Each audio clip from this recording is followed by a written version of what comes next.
Bien, au Carrefour Jeunesse Emploi de Sherbrooke, en 2008, on a fait la refonte complète du guide des employés qui s'inscrivait dans une planification stratégique sur 4 ans.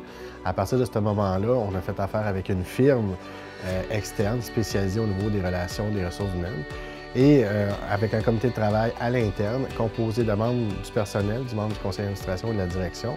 On a revu l'ensemble des conditions de travail, dont particulièrement parce que c'était une réalité qu'on vivait de plus en plus. De plus en plus de mamans, de plus en plus de congés de maternité, des papas aussi qui pouvaient commencer à profiter des congés de paternité. Donc, on a revu la mise en place de stratégies pour garder notre monde ici. En offrant les meilleures conditions aux gens qui avaient des familles, c'est un élément de rétention qui est très intéressant pour les personnes. L'ensemble des Carrefour Jeunesse Emploi se retrouve avec des moyennes de 2 à 3 ans au niveau de la rétention du personnel.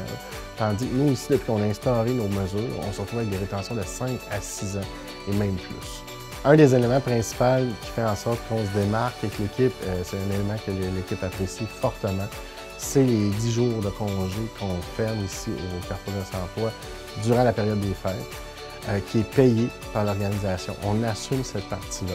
Au niveau des éléments techniques qu'on a ici, bien sûr, l'horaire variable qui est un classique dans plusieurs organisations. Donc, les gens savent qu'ils peuvent rentrer jusqu'à 9h30. On a du jeu, on reprend sur les heures de dîner, on joue sur l'horaire, tant et aussi longtemps qu'on rencontre l'ensemble des heures qu'on a à faire dans la semaine et aussi les plages et les tâches qu'on a rencontrées. C'est la gestion que moi, je dois veiller, mais que je vais avouer, c'est pas l'élément que je regarde le plus parce que je fais amplement confiance et mon équipe me le rend bien. Bien sûr, les congés mobiles, on est à 10 congés mobiles ici, c'est très apprécié. On a le droit à des congés différés aussi dans le cas échéant, où on arriverait à la fin d'année, on a épuisé nos banques de congés. On est possible d'aller chercher dans l'autre année, c'est pas un problème, on va l'accorder. Bien sûr, les congés sans solde, quand tout le temps peuvent se prendre. Si c'est justifié aussi une année sans solde, ça a déjà été demandé ici.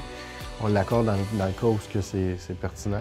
L'investissement de l'organisation, c'est minime pour ce que ça rapporte au niveau de la productivité. On bénéficie au niveau du capital humain, ça c'est majeur. Puis comme je disais, on garde notre personnel. Les gens veulent revenir ici. J'ai des gens qui ont quitté et qui reviennent ici, ou qui veulent revenir.